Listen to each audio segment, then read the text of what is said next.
Kazani Dimelang Nisedi. Hello everyone and welcome to the one-on-one sessions with Gogo Musori, and I'm your host Gogo. I'm giving you guys tips, lessons and teachings on everything spirituality. Okay, so today we're going to be talking about sleep paralysis.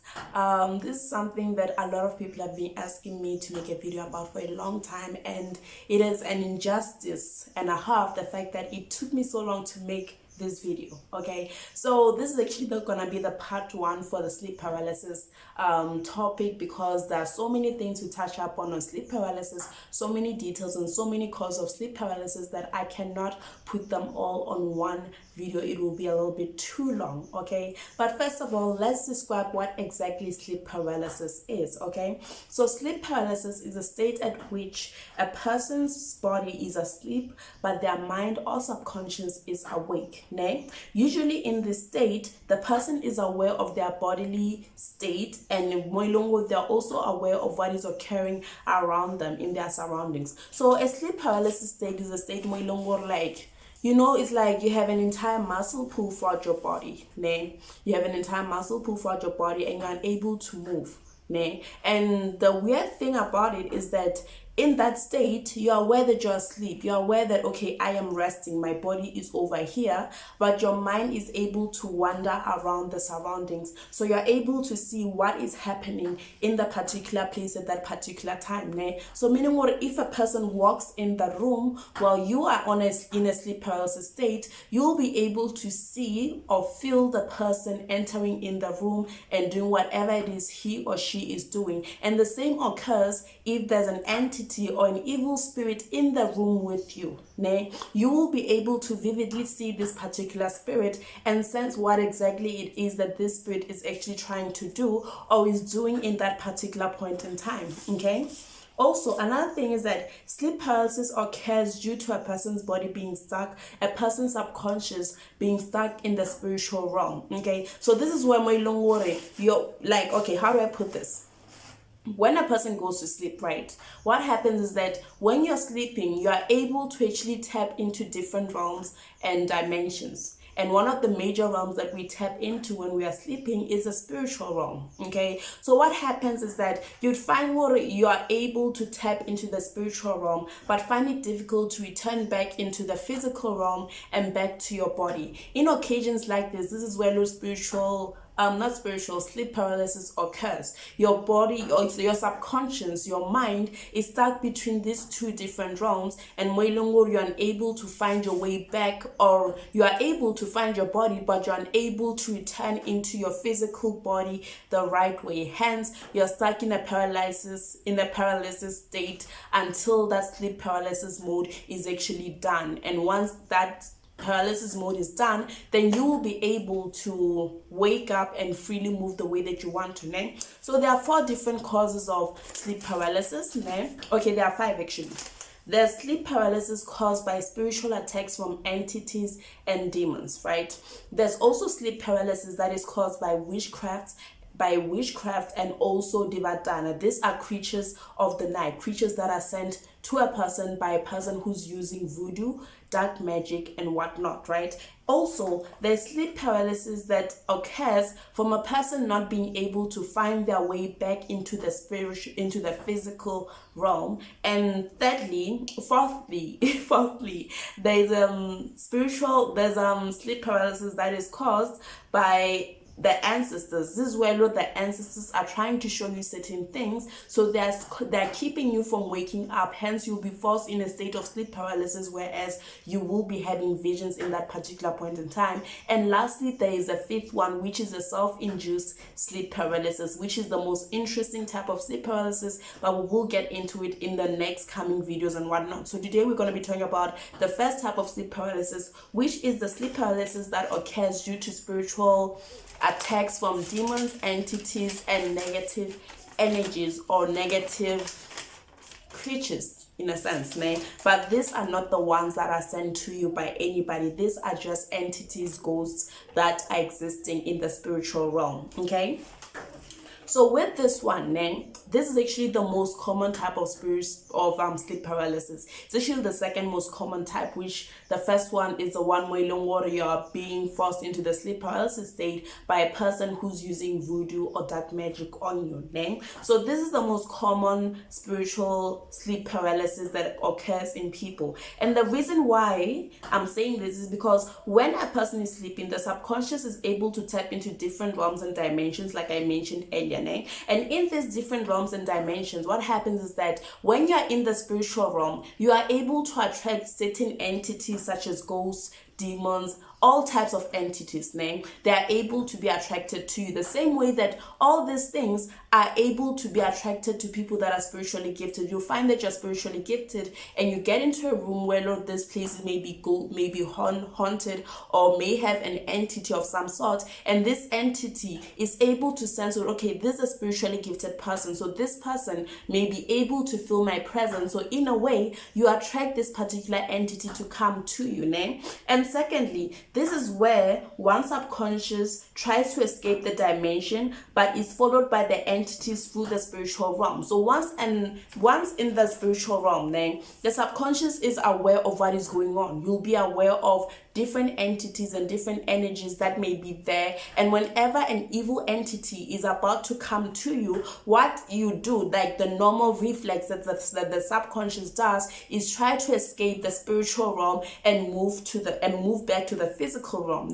But what happens in this state is that the entity or the demon or the ghost tends to follow you into the physical realm. Okay, and when it follows you, given the fact that the portal is still open, your portal that you made to go into the spiritual realm is still open and the entity is able to enter through it, then until the entity is removed or the entity is pushed back into the spiritual realm completely, then you will be in this state of sleep paralysis up until that point where you are able to fight off this particular entity. Okay, another thing that I pointed out is that due to the presence of these entities, the subconscious is unable to return to the body but is aware of what is occurring. This is where you'll find yourself fighting this particular entity or trying to run away from this particular entity or just trying to scream. Usually people try to scream or shout or try to move certain parts of their body as a way to try and wake up, because once you wake up, then the portal closes and hence the entity will be sucked back into the realm which it belongs in. The entity or spirit that poses harm to the person is seen by the subconscious, and the only way to chase it away is for a person to wake up from this state, like I just said. So meaning what, you'll be able to see whatever this thing is. You'll be able to see it from head to toe. Sometimes you'll see clearly as it is, while other times you'll see it in a blurry manner. It's like a blurry figure in a sense. But you are able to see what this entity is here. And given the fact that in terms of sleeping, having dreams, having visions, the thing about us is that we are able to sense good and evil beings around us. So that means already your subconscious knows that it is in danger. You are in danger in that particular point in time, and hence that is why you're trying to fight off this particular entity. Okay, but given the fact that an entity is outside the physical realm, given the fact that an entity from outside the physical realm is or has attached itself to the person for the time being, you will be stuck between these two realms. Because as long as this entity, because when they follow you into the physical realm, they try to attach themselves to you in a sense. They attach themselves to your subconscious to an extent. So given the fact that they've attached themselves to your subconscious, then that means that you will not be able to easily move back to your body or return back to your body until this entity is removed or you are able to fight it off completely. And hence that is where you'll find yourself having a battle of trying to wake up, the sleep paralysis mode, or carrying for a longer period of time or a shorter period of time, depending on how strong the entity that is attacking you is. Okay, and also another thing is that the body cannot move. The person will not be able to scream or shout, and the only way to return fully to the physical realm, and will not be able to return to the physical realm, and the only way to return is when the entity is sent back to its original realm. So when the entity what am I trying to say? Okay, so another point is In this state, the body cannot move, the person will not be able to shout and scream, and the only way to fully return into the physical realm is to return the entity back to its original realm, or at least try to do that. So usually when people try to do that is when you find a person trying to move at least a single limb of their body. Usually when I'm in a sleep paralysis mode, what I used to do is that I'll try to move like maybe one of my fingers or one of my toes. What that does is that it connects your body back to your subconscious, so your subconscious can be able to push back the entity and return back to where it came from.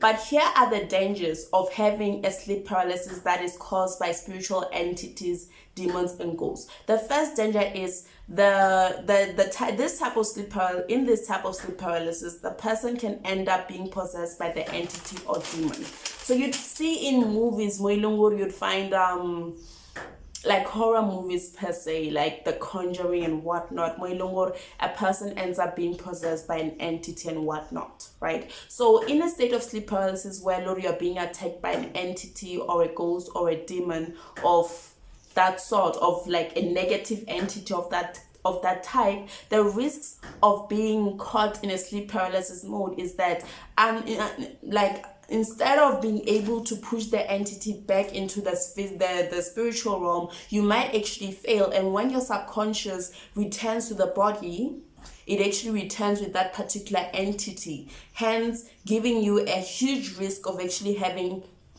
being demon possessed in a way.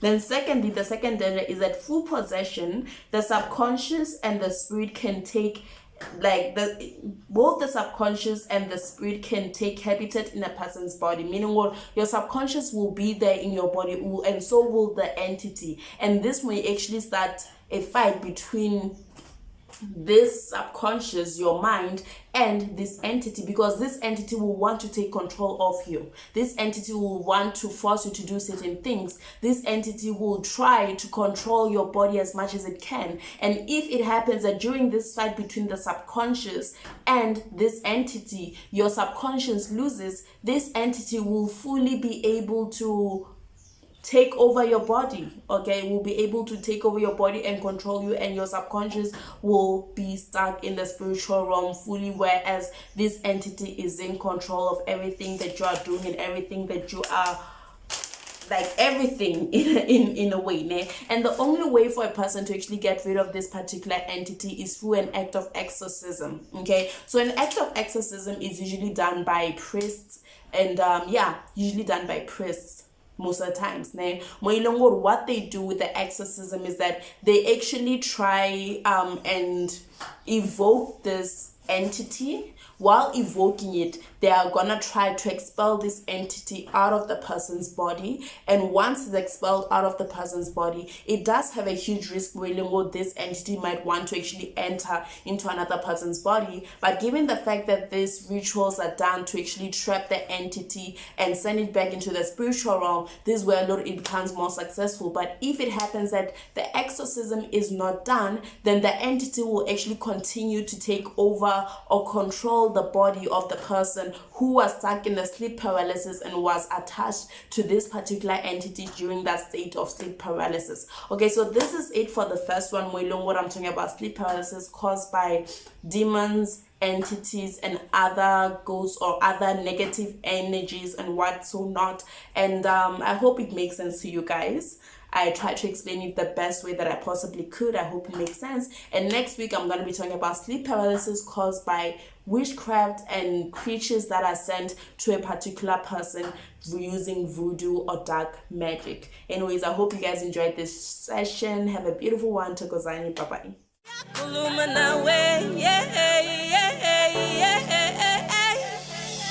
It